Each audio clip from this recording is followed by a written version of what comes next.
আজকে রাতের মধ্যে স্বরাষ্ট্র উপদেষ্টা যদি পদত্যাগ না করেন তাহলে যমুনা ঘেরাও করা হবে।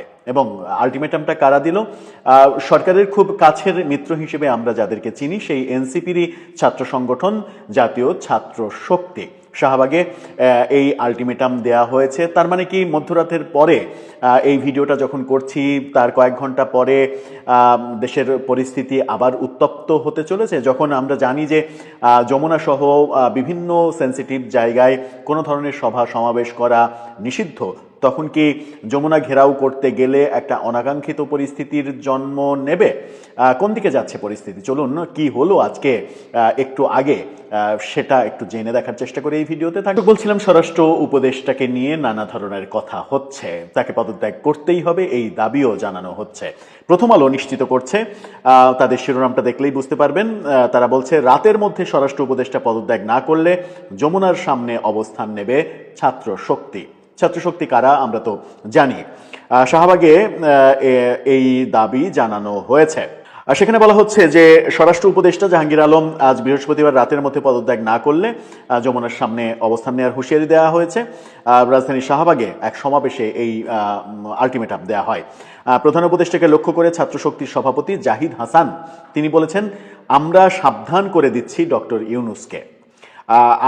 আপনার যদি মনে হয় এই কণ্ঠ আপনার কানে পৌঁছায় না, যমুনার পাশে গিয়ে কণ্ঠ পৌঁছে দিয়ে আসব। যদি আজকে রাতে শান্তিতে ঘুমাতে চান তাহলে স্বরাষ্ট্র উপদেষ্টার পদত্যাগের ব্যবস্থা করেন, না হলে রাতে আপনার বাসায় গিয়ে এই কণ্ঠ শোনানো হবে। রীতিমতো হুঙ্কার দিয়েছেন, আলটিমেটাম দিচ্ছেন, ভয়ঙ্কর কথা বলছেন। কি করা হয়েছে আজকে একটু দেখে নিন। স্বরাষ্ট্র উপদেষ্টার কুশপুত্তলিকাও ওখানে দাহ করা হয়েছে, সেই ছবিটাও একটু দেখে নিতে পারেন। সেখানে বলা হচ্ছে আইনশৃঙ্খলা পরিস্থিতির অবনতির কারণে হাদির ওপরে হামলা হয়েছে এবং বিপ্লবীদের অনেকে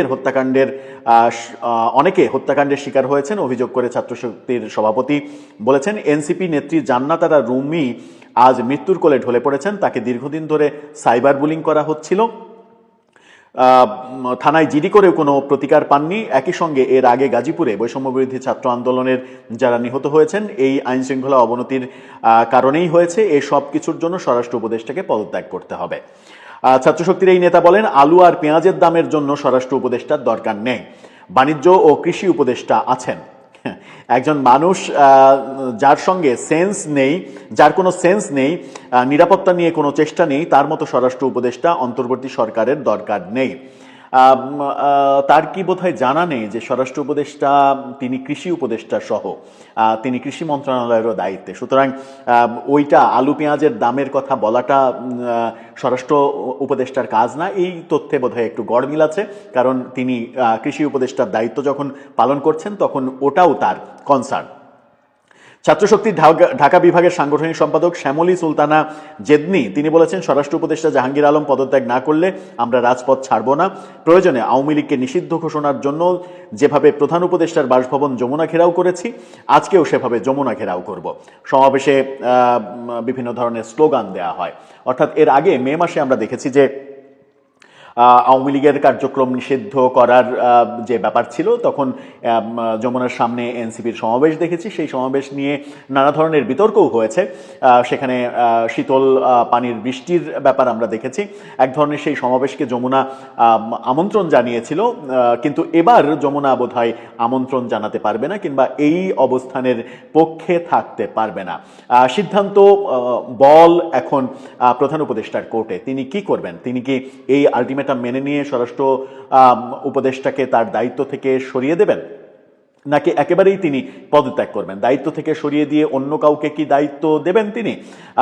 এই প্রশ্নটা উঠছে যখন আলটিমেটামটা দেয়া হলো যে বেশি সময় নয়, কিন্তু আজকে রাতের মধ্যে যদি পদত্যাগ না করেন তাহলে যমুনার সামনে রাতেই তারা গিয়ে প্রধান উপদেষ্টাকে এই হুঙ্কার শোনাতে চান।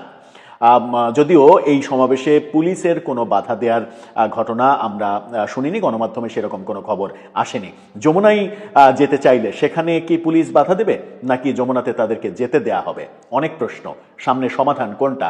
কোন পথে এগোচ্ছে দেশ? আর এই যে সংকট তৈরি হচ্ছে, একটা অস্থিরতার দিকে যাচ্ছে, এই অস্থিরতার ফলে এতে কি নির্বাচন ক্ষতিগ্রস্ত হবে? বিএনপির ব্যাপারে বলা হচ্ছে তারেক রহমানের না ফেরার নানা ধরনের পরিবেশ তৈরি করার জন্য নানা কিছু করা হচ্ছে। সেরকম পরিবেশের দিকে কি যাচ্ছে? আদতে ঘটনা কোন দিকে যাচ্ছে? দর্শক, আপনার কি মনে হয়? অনেক ছোটবেলার একটা গান আমার মনে পড়তেছে, ই চিক দানা বি চিক দানা দানার উপর দানা, ই চিক দানা বি চিক দানা দানার উপর দানা। কেমন লাগলো একটু কমেন্ট বক্সে বইলা যায়েন। ইনকিলাব মঞ্চের ছেঁড়া হাদি, যে কিনা বাংলাদেশ আওয়ামী লীগের কর্মী সমর্থকদেরকে মাওয়া ছিঁড়ে ফেলতে বলেছিল, যে কিনা বাংলাদেশের আওয়ামী লীগের কর্মী সমর্থকদেরকে সবসময় দৌড়ের উপর রাখার চেষ্টা করেছে, যে সব সময় উগ্র ভাষায় কথা বলতো, অশ্লীল ভাষায় কথা বলতো। 5 আগস্ট পরবর্তী বাংলাদেশের রাজনৈতিক প্রেক্ষাপটে অশ্লীল উগ্র ভাষার প্রবর্তক শরীফ উসমান হাদি, তাকে তার সহচররা গুলিবিদ্ধ করেছিল। এরপর সেখান থেকে ঢাকা মেডিকেল থেকে এভারকেয়ার, এরপর এভারকেয়ার থেকে রাষ্ট্রের টাকায় তাকে সিঙ্গাপুরে নেওয়া হয়েছিল চিকিৎসার জন্য, উচ্চ চিকিৎসা। কিন্তু সৃষ্টিকর্তার ডাকে হাদি পরপারে চলে গেছে। ভাবতে পারতেছেন জুলাই জঙ্গিদের পরিণতি কি হতে পারে ভবিষ্যতে? এই জুলাই জঙ্গিরা যারা কিনা প্রতিনিয়ত বাংলাদেশ আওয়ামী লীগের কর্মী সমর্থকদেরকে মব করেছে, সাধারণ মানুষ, মুক্তিযোদ্ধা, বঙ্গবন্ধু প্রেমী যারাই বাংলাদেশে ছিল প্রত্যেককেই মব করেছে।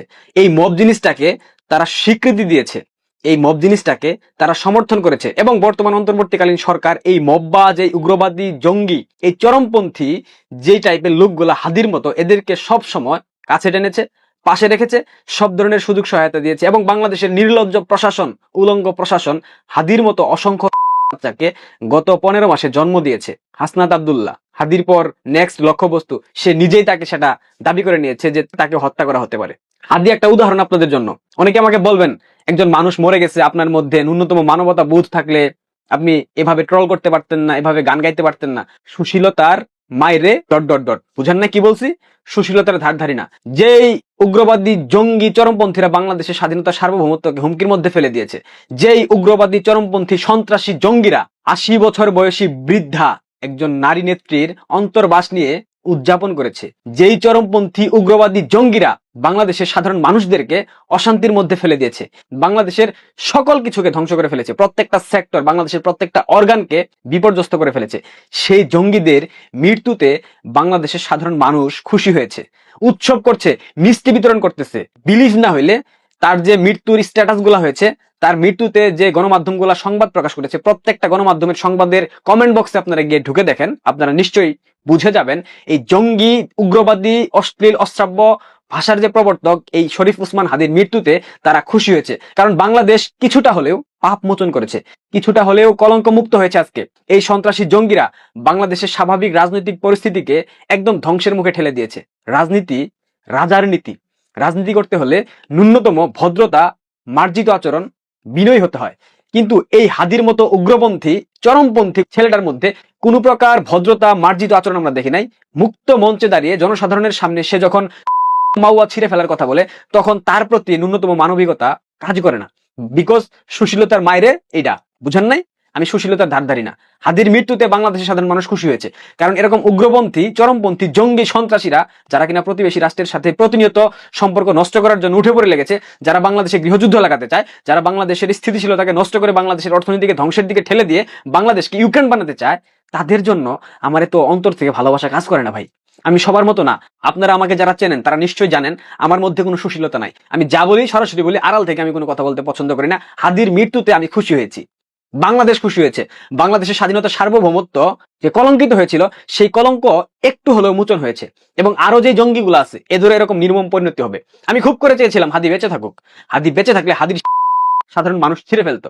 কিন্তু ভাগ্যের নির্মম পরিহাস, বাংলাদেশ আওয়ামী লীগের নেতাকর্মীদেরকে ছিঁড়ে ফেলতে চেয়ে হাদি নিজের হারিয়ে ফেলেছে। হাদি চলে গেছে সৃষ্টিকর্তার ডাকে। নেক্সট লক্ষ্যবস্তু কে, সেটা দেখার অপেক্ষায় থাকে।